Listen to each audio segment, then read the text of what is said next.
Hello दोस्तों, एक बार फिर से स्वागत है आपका आरंभ स्टडी पॉइंट में।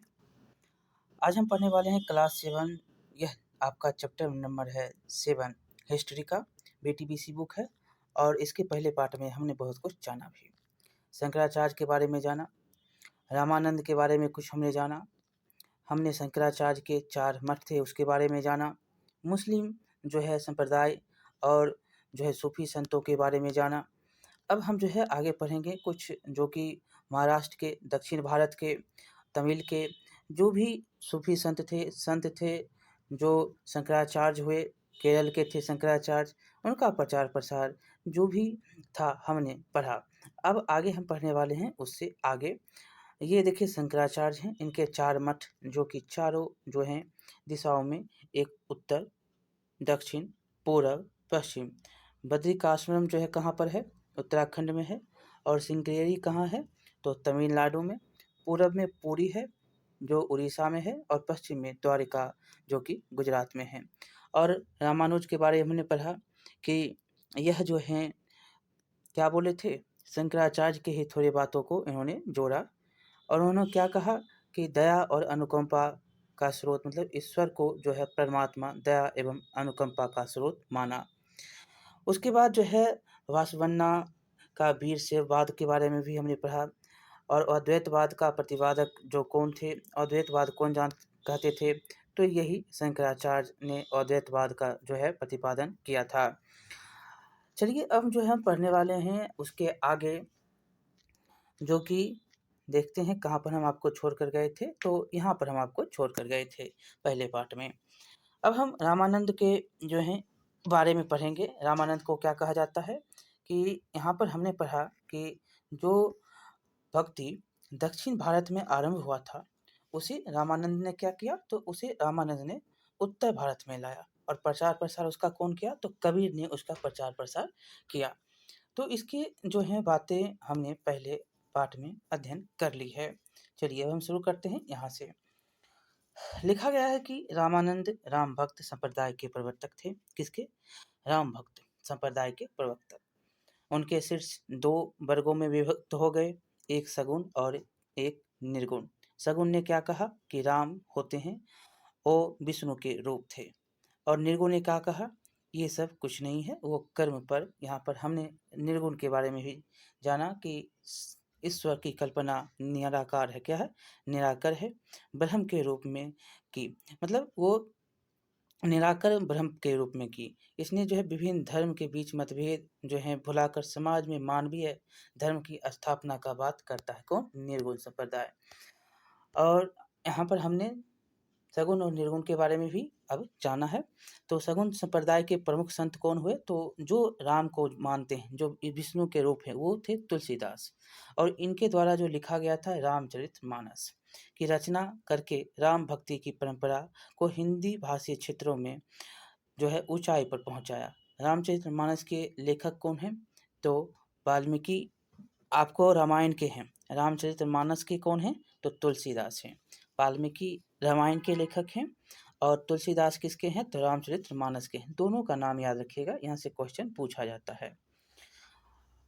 हिंदी तक ये तक हिंदी भाषी क्षेत्रों तक ये पहुँचाते हैं रामचरितमानस को, आज भी जानते हैं आप। इन्होंने एक आदर्श समाज की कल्पना की जिसमें सभी जातियों अनुशासन एवं शांति से अपना जीवन व्यतीत कर सके। इसके बारे में जो है आप सब जानते हैं। देखिए वैष्णव धर्म की परंपरा में एक प्रमुख शाखा कृष्ण भक्ति की थी। कौन धर्म? तो वैष्णव धर्म, जिसमें जो है वासुदेव कृष्ण को विष्णु का अवतार मानकर उनकी आराधना पर बल दिया गया। ये वासुदेव कृष्ण को क्या माना गया, तो विष्णु के अवतार माने गए। ये वैष्णव धर्म जो कि कृष्ण शाखा, मतलब एक रूप से आप इसको ऐसे समझिए कि प्रमुख रूप से प्रमुख शाखा कृष्ण भक्ति की थी। इस परंपरा के प्रमुख संतों में मीराबाई, चैतन्य महाप्रभु, वल्लभाचार्य, सूरदास एवं रसखान आदि का नाम आता है। ये किसमें? तो वैष्णव धर्म में, जो विष्णु को कृष्ण के अवतार के रूप में, वासुदेव कृष्ण के अवतार के रूप में जानते हैं। देखिए मीराबाई का भी तस्वीर दिखा है और चैतन्य महाप्रभु के भी। मीराबाई का संबंध कहाँ से? तो मीराबाई का संबंध मेवाड़ एवं मारवाड़ के राजघरानों से था। ये बचपन से ही कृष्ण के प्रति श्रद्धा एवं प्रेम की भावना के प्रेरित थी। इन्होंने सुखमय जीवन त्याग कर परिवार के विरोध के बावजूद साधु संतों की संगति अपनाई एवं दलित वर्ग को रैदास की शिक्षा बनी। क्या? किसके? दलित वर्ग के रैदास की। बहुत बार क्वेश्चन पूछे गए हैं। जो मीराबाई किसकी शिष्या बनती है? तो रैदास की। देखिए मीराबाई के द्वारा जो है एक अंश लिखा गया है, इसको हम देखेंगे।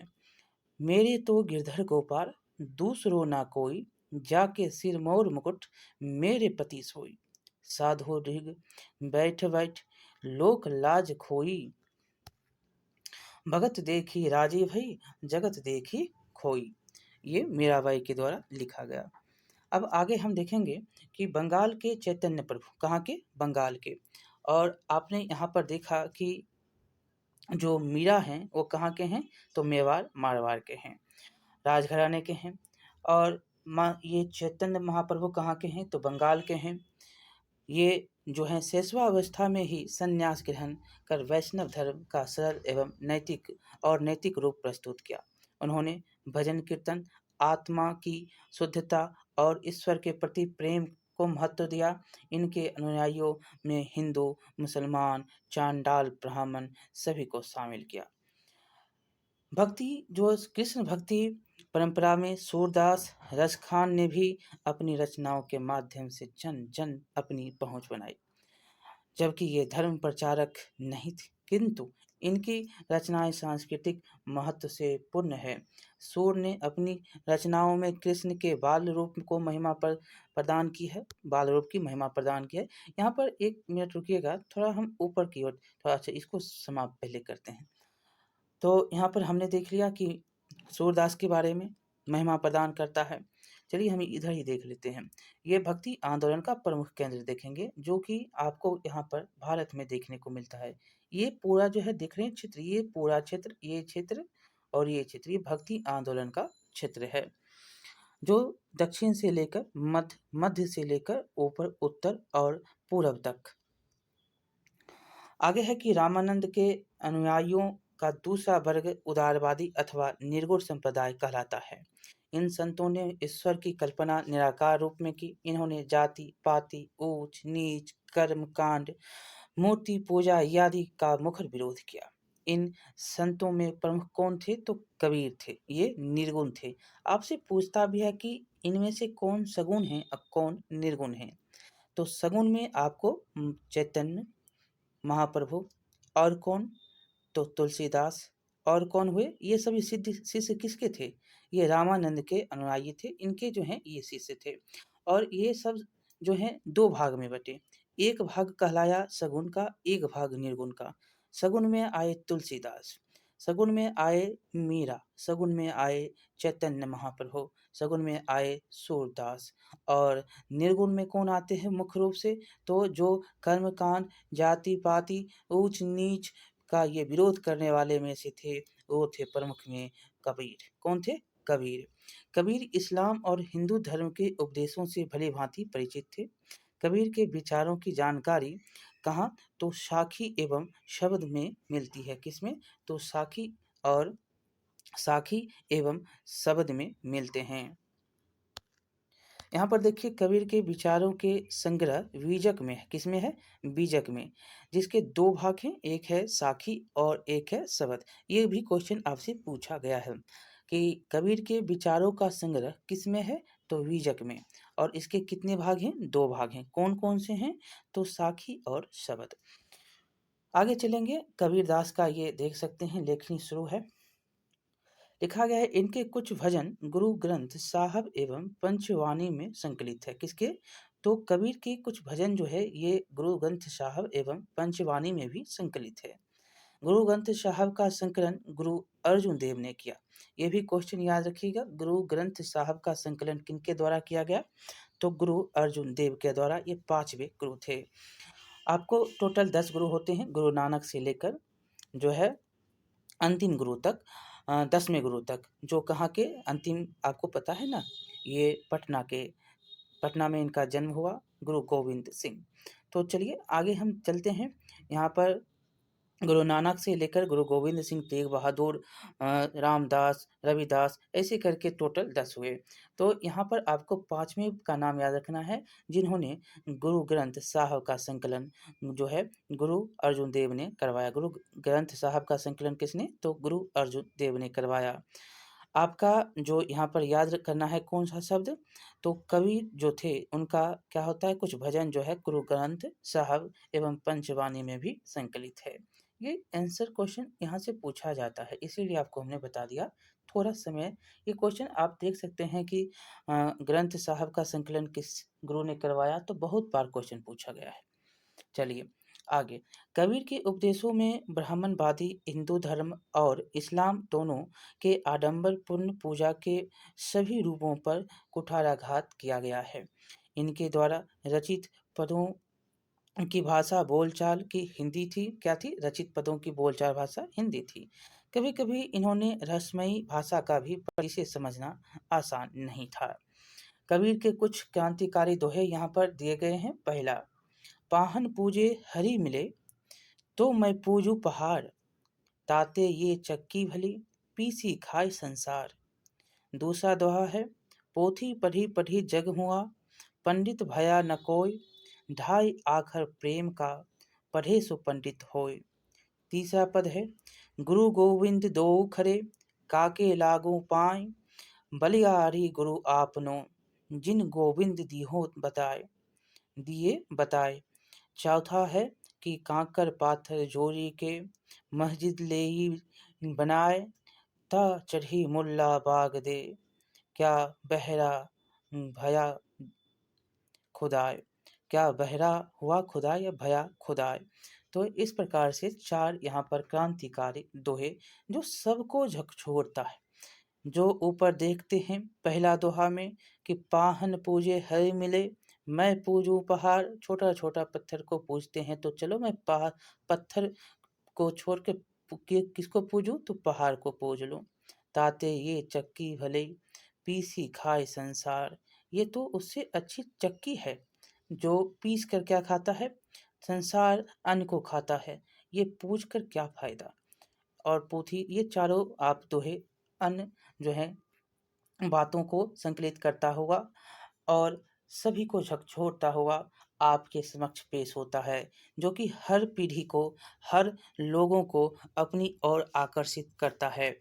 चलिए अब हम जो है आगे चलेंगे। कवि जो है रामानंद के शिष्य थे। किसके? तो रामानंद के शिष्य थे तथा राम नाम के जप में विश्वास करते थे। कवि जो थे वो रामानंद के शिष्य थे तथा राम नाम के जप में विश्वास करते थे, परंतु इनके राम अयोध्या के राजा दशरथ के पुत्र नहीं थे। इसीलिए याद रखिएगा, थोड़ा यहाँ से आपको क्या क्वेश्चन को घुमा सकता है। ये थे निर्गुण, रामानंद के शिष्य थे, लेकिन राम नाम जप करते थे, लेकिन अयोध्या पुत्र दशरथ के पुत्र के, अयोध्या के राजा दशरथ पुत्र के राम के नाम का वो जप नहीं करते थे। इन्होंने अपने राम को इस रूप में बताया। क्या है? तो दशरथ के गृह ब्रह्म न जन्मे, ये छल माया किन्हा, ये दशरथ पुत्र राम को विष्णु का अवतार नहीं मानते थे। ये दशरथ पुत्र राम को विष्णु का अवतार नहीं मानते थे। इसलिए इन्होंने फिर कहा कि चारी भुजा के भजन में भूल परा संसार, कबीरा सुमरे ताहि को जाके भुजा पार। ये समझ गए? आगे चलेंगे, अब हम गुरु नानक के बारे में पढ़ेंगे। चलिए, कवि के समकालीन गुरु नानक ने भी अन्य भक्ति संतों की तरह ही सामाजिक धार्मिक कुरीतियों का विरोध किया। इन्होंने इस्लाम और हिंदू धर्म दोनों की शिक्षाओं को ग्रहण किया। इन्होंने इन्होंने सर्वशक्तिमान ईश्वर की आराधना का संदेश दिया। इन्होंने आपसी सहयोग एवं अंतर्जातीय विवाह पर भी बल दिया। इन्होंने जो है इनके उपदेश आदि ग्रंथ में संकलित है। इनके अनुयायी सिख धर्मावलंबी कहलाए। देखेंगे यहाँ पर आपको बिहार के संत दरिया साहेब, देखिए जब भारतीय स्तर पर सांस्कृतिक मेलजोल की परंपरा कमजोर हो रही थी, उसी समय क्षेत्रीय स्तर पर धार्मिक सामंजस्य की परंपरा प्रबल हुई, जिसे बिहार में दरिया पंथ के उदय के रूप में देखा जा सकता है। दरिया पंथ के प्रवर्तक दरिया साहब को उनके अनुयायियों द्वारा कबीर का अवतार भी माना जाता है। ये कबीर की तरह ही एक समन्वयवादी चिंतक थे। क्या थे? चिंतक थे, समन्वयवादी चिंतक थे। दरिया साहब के विचारों में एकेश्वरवादी भावना थी। क्वेश्चन पूछे गए हैं। इनके अनुसार ईश्वर सर्वव्यापी है तथा वेद और कुरान दोनों में ही उसका प्रकाश है। ईश्वर को दरिया साहब ने निर्गुण और निराकार माना। इन्होंने अवतार पूजा का खंडन किया। इन्होंने केवल प्रेम, भक्ति और ज्ञान को ही मोक्ष प्राप्ति का साधन माना। इनके अनुसार प्रेम के बिना भक्ति संभव नहीं है और भक्ति के बिना ज्ञान अधूरा है। दरिया साहब के द्वारा इनका जो है कहना है कि ईश्वर के प्रति प्रेम पाप से बचाता है और ईश्वर की अनुभूति में सहायक होता है। इनके अनुसार ज्ञान पुस्तकों में नहीं बल्कि चेतना में निहित है, जबकि विश्वास ईश्वर की इच्छा के प्रति समर्पण मात्र है। दरिया साहब ने जाति प्रथा, छुआछूत आदि का विरोध किया। उनके विचारों का इस्लाम एवं अन्य व्यवहारिक पहलुओं पर निर्गुण भक्ति का प्रभाव दिखाई पड़ देता है। इनके अनुयायियों में दलित वर्ग की संख्या ज़्यादा है। दरिया साहब के विचार बिहार के पश्चिम हिस्से, जो आज के आरा, बक्सर, रोहतास, भभुआ जिले हैं, में काफ़ी लोकप्रिय थे। इन्होंने शाहाबाद के इलाकों में मठ की स्थापना की। इनका प्रभाव बनारसी तक था। शाहाबाद में जो है मठ की स्थापना करते हैं। आगे है कि दरिया साहब के उपदेशों के कुछ अंश क्या है? तो एक ब्रह्म सकल घटवासी, वेदा कितेबा दिनो परनासी, ब्रह्म विनोस महेश्वर देवा, सभा मिली कर हीन ज्योति के सेवा, तीन लोक से वाहिरे सो सदगुरु का देश। देखिए, तीर्थ वस्त्र भक्ति विनु फीका तथा पहरी पाखंड पथल का पूजा।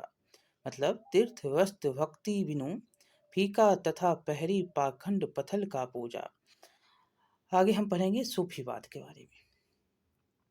देखिए, सूफीवाद जो है मिली जुली संस्कृति का शाब्दिक प्रभाव सूफीवाद के विकास में देखने को मिलता है। भक्ति संतों और सूफियों में काफ़ी समानताएं थी।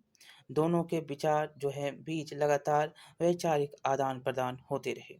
सूफी रहस्यवादी संत थे, जिन्होंने बाहरी आडंबर को अस्वीकार करके ईश्वर के प्रति प्रेम एवं भक्ति तथा मनुष्यों के प्रति दया भाव दिखाने का बल दिया। सूफियों द्वारा जो है ये देख सकते हैं कि आयोजन किया गया है। लिखा गया है कि रहस्यवाद वह भावना है जो मानव को ईश्वर संबंधी रहस्यों को जानने के लिए प्रेरित करती है।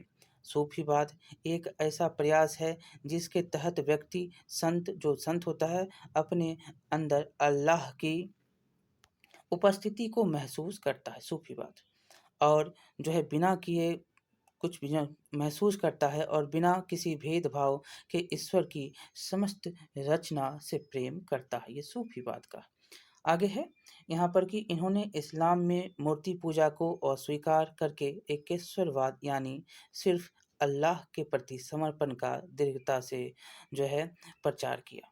इस्लाम ने शरीयत मतलब धार्मिक कानून, ये क्वेश्चन धार्मिक कानून को क्या बोलते हैं, शरीयत बोलती है, क्वेश्चन ऐसे करके पूछता है, एवं नमाज की प्रधानता दी। जबकि सूफी ईश्वर के साथ किसी की परवाह किए बगैर उसकी तरह जो है जुड़े रहना चाहते थे, जैसे प्रेमी अपने प्रेमिका से। जो कि यहाँ पर हमने सूफी और जो संत हैं, यहाँ पर हमने पढ़ा कि ये जो देख रहे हैं सूफी जो रहस्यवादी संत थे, ये सारे जो थे एकेश्वरवाद मतलब सूफी, और जो यहाँ पर देखने को मिला सूफीवाद में जो भी आप देखते हैं, ये लगातार एक दूसरे मतलब भक्ति और सूफी संत एक दूसरे की समानताओं में रहते थे। समानताएं थी, एक दूसरे के साथ जो है आदान प्रदान अपने बातें भी करते थे और जो बाहरी आडंबर को अस्वीकार भी करते थे। देवी देवताओं भक्ति भाव को दिखाने जो होता है बल, वो सारे अस्वीकार किए गए। और यहाँ पर हमने पढ़ा कि रहस्यवाद किसको कहते हैं, तो रहस्यवाद वह भावना है जो मानव को ईश्वर संबंधी रहस्यों को जानने के लिए प्रेरित करता है। और सूफीवाद एक ऐसा प्रयास है जिसके तहत व्यक्ति मतलब संत अपने अंदर अल्लाह की उपस्थिति को महसूस करता है और बिना किसी भेदभाव के ईश्वर के प्रति समस्त रचना रचना से प्रेम करता है। ये हमने पढ़ा। अब देखिए यहाँ पर हमने ये भी पढ़ा कि इन्होंने इस्लाम में मूर्ति पूजा को अस्वीकार किया और एकेश्वरवाद यानी जो है सिर्फ अल्लाह के प्रति समर्पण का दृढ़ता से प्रचार किया। इस्लाम ने जो है शरीयत मतलब धार्मिक कानून और नमाज को प्रधानता दी। और जबकि सूफी ईश्वर के साथ जो भी सूफी ईश्वर होते थे जो अल्लाह को मानते थे, साथ किसी की परवाह किए बगैर जो है उसी तरह जुड़े रहना चाहते थे जैसे प्रेमी और प्रेमिका से। अल्लाह की आराधना में मस्त सूफी संत गीतों की रचना करके गाया करते थे। ये पीर या औलिया मतलब गुरु की देख रेख में मतलब समा मतलब गाना, जिक्र मतलब नाम का जाप एवं चिंतन आदि किया करते थे। याद रखेंगे, पीर किसको कहते थे? पीर होते थे औलिया, पीर या औलिया जिसको गुरु कहते थे। और गुरु के देख-रेख में जो है समा का मतलब समा है सुहाना, सुहाना समझ रहे हैं ना? ये गाना मतलब समा मतलब गाना, जिक्र मतलब नाम या जाप, समा मतलब सुहाना हो गया, समझ समझ गए ना? समा मतलब गाना और ज़िक्र मतलब जाप या नाम या जाप। और औलिया क्या होते थे? गुरु। ये आपसे पूछा जाता है। तो यहाँ पर टोटल ये लाइन आप समझ लीजिएगा। ये पीर होते थे तो पीर या औलिया को गुरु कहते थे। औलिया जानते हैं कुतुबुद्दीन ऐबक के समय में औलिया जो बनाया कुतुब मीनार जो देख रहे हैं ये औलिया गुरु के ही जो हैं नाम पर, गुरु के ही जो है वो कुतुब मीनार है। क्या है? कुतुब मीनार। कुतुबुद्दीन ऐबक के द्वारा बनाया गया, गुरु ही थे उनके। आगे हम देखेंगे यहाँ पर कि हो गया ये गाना मतलब ये गाना रचे जाते थे उनके देख-रेख में, ज़िक्र मतलब नाम या जाप का चिंतन किया जाता था। वैसे तो सूफीवाद के विकास के कई किस्से जो हैं, लेकिन इसकी शुरुआत मध्य एशिया से मानी जाती है। यहाँ के सूफी संतों में गजाली, रूमी, सादी एवं राबिया आदि का उल्लेखनीय मतलब नाम उल्लेखनीय है। भारत में सबसे पहले सूफी खानकाह ये याद रखेंगे, भारत में जो है सबसे पहले सूफी खानकाह की स्थापना का श्रेय सुहर सुहरवर्दी सिलसिले के संत बहाउद्दीन जकारिया को है। किसके जो हैं ये रखेंगे याद, आपको जो भी यहाँ पर दिया गया पॉइंट है आपको याद रखना है कि भारत में जो है सबसे पहले सूफी खानकाह की स्थापना करने का श्रेय किसके पास है? तो ये सोहरावर्दी सिलसिले के मतलब सिलसिले के संत थे बहाउद्दीन जकारिया। कौन थे? बहाउद्दीन जकारिया। इन्होंने ही जो है सूफी खानकाह की स्थापना सबसे पहले भारत में की। सोहरावर्दी उपवास एवं आत्मदमन में विश्वास नहीं करते थे। उन्हें धन एवं राजनीति से कोई परहेज नहीं था। इन संतों ने राजकीय सहयोग से सुखमय जीवन व्यतीत किया एवं धर्मांतरण को बढ़ावा दिया। देखिए कि खानका क्या होता है? तो खानकाह जो होते थे सूफी संतों द्वारा जहाँ इस्लाम एवं रहस्यमयी चिंतन की शिक्षा प्रदान की जाती थी। इसमें जो है सभी वर्गों के लोग शिक्षा ग्रहण करते थे। गुरु को पीर एवं शिष्य को मुरीद कहा जाता था। औलिया भी कहा जाता है किसको? गुरु को। गुरु को क्या कहते थे? पीर। और शिष्य को क्या कहते थे? तो मुरीद कहा जाता था। फुलवारी शरीफ का खानकाह देखेंगे बिहार में। अब हम प्रवेश कर रहे हैं, बिहार के एक बुक को पढ़ रहे हैं तो यहाँ से क्वेश्चन आपसे पूछे जाते हैं। तो बिहार शरीफ में क्या है? खानकाह। देखिए फुलवारी शरीफ सॉरी बिहार में है तो फुलवारी शरीफ का खानका देखेंगे तो फुलवारी शरीफ खानका मध्यकालीन शिक्षा जगत का एक महत्वपूर्ण स्थल है। यहाँ दूर दूर से विद्यार्थी अरबी एवं फारसी की शिक्षा लेने आते थे। यहाँ जो है पीरी मुरीदी परंपरा का अनोखा ढंग से निर्वाह किया जाता था। इस खानका की लाइब्रेरी मध्यकालीन साहित्यिक कीर्तियों एवं पांडुलिपियों के कारण काफ़ी समृद्ध मानी जाती है। इस लाइब्रेरी की खासियत यह है कि यहाँ मुगल बादशाह औरंगजेब द्वारा लिखित कुरान की प्रति सुरक्षित है। इसी खानकाह में अरबी एवं फारसी भाषाओं की जानकारी प्राप्त करने राजा राम मोहन राय आए थे। इसी खानका मतलब फुलवारी शरीफ में जो है अरबी एवं फारसी भाषाओं की जानकारी प्राप्त करने के लिए राजा राम मोहन राय आए थे। इस खानका की लाइब्रेरी लगभग 400 वर्ष पुरानी है।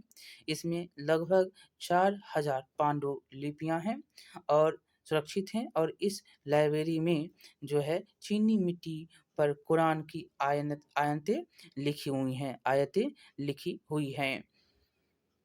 लगभग यहाँ पर 20,000 इस्लामी एवं फारसी साहित्य की पुस्तकें हैं उपलब्ध हैं। यह खानकाह आज भी इस्लामी शिक्षा का प्रमुख केंद्र है। आज भी यहाँ देश विदेश के जो हैं शोधार्थी आते रहते हैं। ये देख सकते हैं, आपको तस्वीर में दिखाया गया है। देखिए, भारत का सबसे प्रसिद्ध लोकप्रिय सिलसिला चिश्ती था। क्या था? भारत का सबसे लोकप्रिय सिलसिला चिश्ती था, जिसकी स्थापना अजमेर शरीफ में ख्वाजा मोइनुद्दीन चिश्ती के द्वारा की गई थी।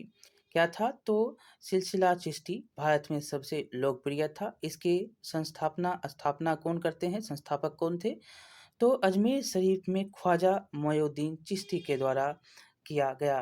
ये बहुत बार क्वेश्चन पूछा जाता है। मोइनुद्दीन के जो शिष्यों में मोइनुद्दीन के शिष्यों में राजस्थान के जो है हमीमुद्दीन नागौरी, दिल्ली के बख्तियार काकी और ख्वाजा निजामुद्दीन औलिया। ये निजामुद्दीन औलिया के बारे में हम और पढ़ेंगे, बहुत ही क्वेश्चन इससे पूछता भी है। यहाँ पर देखेंगे तो ये राजस्थान में है। कहाँ पर? चिश्ती अजमेर का राजस्थान में। और ये किसके द्वारा? तो अजमेर शरीफ में जो है ख्वाजा क्या नाम है? मोइनुद्दीन चिश्ती के द्वारा स्थापना किया गया था सिलसिला चिश्ती का। और दिल्ली में जो होता है राजस्थान, मोइनुद्दीन के शिष्यों ने किया। राजस्थान में जो है यहाँ सॉरी कि मोइनुद्दीन के शिष्यों में राजस्थान के हमीमुद्दीन नागौरी कौन थे? हमीमुद्दीन नागौरी। और दिल्ली के शिष्य थे बख्तियार काकी, ख्वाजा ख्वाजा मुद्दीन ख्वाजा निजामुद्दीन औलिया। ये सारे मोइनुद्दीन के शिष्य थे। मतलब मोइनुद्दीन के जो चिश्ती हैं उनके ये सारे शिष्य हैं। कौन कौन? राजस्थान के हमीमुद्दीन नागौरी, दिल्ली के बख्तियार काकी और ख्वाजा निजामुद्दीन औलिया, पंजाब के बाबा फरीद एवं गुलबर्ग के जो है बंदा बंदानवाज गेसु दराज का काफ़ी सम्मान था। ये कहाँ के थे? गुलबर्ग के थे। और बाबा फरीद पंजाब के थे। निजामुद्दीन औलिया और बख्तियार काकी दिल्ली का था। और राजस्थान का हमीमुद्दीन नागौरी था। थोड़ा समय देखिए लगता है, लेकिन क्वेश्चन आंसर बनना चाहिए। तो इस प्रकार से देखिए कि चिश्ती के निजामुद्दीन जो अजमेर शरीफ आप जाइएगा, ये कहाँ है? अजमेर जो है ये राजस्थान में है। और ये चिश्ती जो है सिलसिला चिश्ती के ये सारे के सारे जो अजमेर मोइनुद्दीन चिश्ती के ये सारे के सारे क्या हैं? ख्वाजा मोइनुद्दीन चिश्ती के ये सारे शिष्य हैं। मोइनुद्दीन चिश्ती। चलिए आगे चलते हैं। लोकप्रिय बनाने का जो है श्रेय यहाँ पर देखेंगे। चिश्ती सिलसिले को लोकप्रिय बनाने का श्रेय निजामुद्दीन औलिया को जाता है। ये सिलसिला जो था, ये सिलसिला चिश्ती सिलसिले को जो है सबसे ज़्यादा लोकप्रिय बनाया कौन? तो निजामुद्दीन औलिया, जो कि दिल्ली का था। ये याद रखिएगा शिष्य के नाम, और औलिया का भी नाम याद रखिएगा। आगे चलेंगे। चिश्ती संघ स्वहरवर्दी संतों के विपरीत सादगी, निर्धनता एवं एकांतवास में विश्वास करते थे। इन्हें राजकीय सहयोग एवं सुख सुविधा की कोई आवश्यकता नहीं थी। इन्होंने धर्मांतरण में कोई रुचि नहीं ली। इनके दरवाजे सभी धर्म के लोगों के लिए खुले रहते थे। चिश्ती संत कठोर तप में विश्वास करते थे। आगे चलकर भारत में कई सिलसिलों की स्थापना हुई। इसमें कादरी, नक्शबंद और सुतारी एवं बिहार में फिरदौसी का विशेष महत्व है। ये सिलसिले फिरदौसी वाला याद रखेंगे बिहार में फिरदौसी सिलसिले के संतों में हजरत मखदूम शराफुद्दीन यहिया मनेरी का विशेष महत्व है। याद रखिएगा, बिहार में फिरदौसी सिलसिले में कौन सबसे महत्वपूर्ण संत हुए, तो हजरत मखदूम शराफुद्दीन याहिया मनेरी, इतना बड़ा नाम है। ये फिरदौसी सिलसिले के हुए। अब अगला है हजरत मखदूम शरफुद्दीन आहिया मनेरी, जो भी ऊपर हमने पढ़ा कि हजरत मखदूम शराफुद्दीन याहिया मनेरी के बारे में हम पढ़ने वाले हैं। देखिए, भारत में मिली जुली संस्कृति की जो पवित्र धारा सूफी संतों ने बहाई उसका आज भी विशेष महत्व है। यह संस्कृति को बिहार में मजबूत करने का कार्य मनेरी साहब ने किया। इनका नाम जो है मनेरी, देख रहे हैं, मनेरी मतलब अंतिम का नाम ले लिया, तो ये मनेरी साहब हुए। पूरा नाम हजरत मखदूम शरफुद्दीन आहिया मनेरी। इन्होंने संकीर्ण विचारधारा का न केवल विरोध बल्कि जाति पाति एवं धार्मिक कट्टरता की जगह जो है साम्यवादी संस्कृति के निर्माण का सक्रिय प्रयास किया। इनके जो है प्रयास से फिरदौसी सिलसिले को बिहार में काफ़ी लोकप्रियता मिली। मनेरी साहब ने मनेर से सुनार गांव मतलब बांग्लादेश तक यात्रा की एवं ज्ञानार्जन किया। इसके बाद ये राजगीर एवं बिहार शरीफ में तपस्या एवं प्रचार प्रसार में लीन रहे। फारसी भाषा में उनके पत्रों के दो संकलन मकतूवाते सदी एवं मकतूबात दो सदी प्रमुख है। मकतूबात सदी और मकतूबात दो सदी प्रमुख संकलन आपको फारसी भाषा में मिलता है। देखिए, इनकी कुछ जो है हिंदी रचनाओं के अंश इस प्रकार से हैं कि सरफागोर डरावन किसी अधियारी रात वरना पूछे कोई, मतलब सरफाडोर डरावन किस अधियारी रात वरना पूछे कोई, कौन तुम्हारी जात। ये जो है कुछ शब्द हैं। हृदय मैं देख लूं बहार सवार सांवर गारियो, बेरी बेरी कर है सिंगार, बेरी बेरी कर है सिंगार। एक बार हम पुनः पढ़ेंगे। देखिए, सरफागोर डरावन किस अधियारी रात वरना पूछे कोई, कौन तुम्हारी जात, हृदय में देख लूं बहार सावर गोरियो बेरी बेरी कर है सिंगार। ये आगे है कि पुकार सावर गोरियो खूब हयात आज होरी रचेगी। क्या आप जानते हैं, आगे हम ये जो है पाठ हमने जो है इनकी जो शब्द थे वो समाप्त हुए। अब देखिए क्या आप जानते हैं, बिहार शरीफ में मनेरी साहब का मजार मतलब दरगाह है। कहाँ पे? बिहार शरीफ में। इनके बगल में उनकी माँ रजिया का मजार है। बीबी रजिया सूफी संत पीर जगजोत की बेटी थी। बीबी इनकी जो रजिया थी वो सूफी संत पीर जगजोत की बेटी थी। माँ रजिया भी है और बगल में, और यह कहाँ पर है, मनेरी साहब का मजार कहाँ है या दरगाह नाम से जानते हैं तो ये बिहार शरीफ में है। बहुत बार क्वेश्चन पूछे गए हैं। तो इस प्रकार से आपका ये चैप्टर जो है यहीं पर समाप्त होता है। चलिए हम इसका मिलान करेंगे। अब एक एक करके आप बताइएगा, क्वेश्चन यहाँ से बहुत बार पूछा जाता है। चलिए, पहला क्वेश्चन आपका है, पहला क्वेश्चन कि सिंध विजय किसने की। सिंध विजय, यहाँ पर आपको बताना है कि सिंध विजय किसके द्वारा। मोहम्मद बिन तुगलक, मोहम्मद बिन कासिम, जलाउद्दीन अकबर, फिरोज शाह तुगलक। इन सब का नाम तो इस अध्याय में आपने नहीं पढ़ा है। पढ़ा है? नहीं पढ़ा है। तो इसका आंसर क्या हो जाएगा? मोहम्मद बिन कासिम। सिंध विजय किसने की? तो मोहम्मद बिन कासिम ने। अपनी राजधानी कहाँ बनाता है? तो लाहौर। पंजाब को जीतता है, राजधानी क्या बनाता है? लाहौर को। दूसरा क्वेश्चन देखेंगे, महमूद गजनी के साथ कौन सा विद्वान भारत आया? कौन सा आया था? महमूद गजनी के साथ कौन आया था? हमने पढ़ा भी है, बहुत बार पढ़ा है। तो ये था अल बहार, अल जवाहिरी, मिनहज मिनहाज उस सिराज है, और अल बेरूनी। आंसर क्या हो जाएगा? तो अल बेरूनी जो है महमूद गजनी के साथ ये भारत आया था। भारत में कुर्ता पायजामा का प्रचलन किसके आगमन से शुरू हुआ? तो आंसर हम डायरेक्ट बोलते हैं, ये मुसलमान का आगमन होता है। तो कौन आते हैं? तो मुसलमान। अगला क्वेश्चन देखेंगे, अलवार और नए नार कहाँ के भक्ति संत थे? अलवार और नैनार कहाँ के? तो ये आंसर हम डायरेक्ट बोल रहे हैं, आपका उत्तर भारत के। कहाँ के? सॉरी, दक्षिण भारत के। कहाँ के? ये उत्तर भारत, महाराष्ट्र और पूर्वी भारत है, तो आंसर क्या हो जाएगा? दक्षिण भारत के। कहाँ के? तो दक्षिण भारत के। अब है पांचवा क्वेश्चन, जो मोयुद्दीन चिश्ती की दरगाह कहाँ पर है? मोयुद्दीन जो है चिश्ती की दरगाह जो है ये कहाँ पर है? मोयुद्दीन चिश्ती की दरगाह अजमेर में। कहाँ पे? अजमेर में।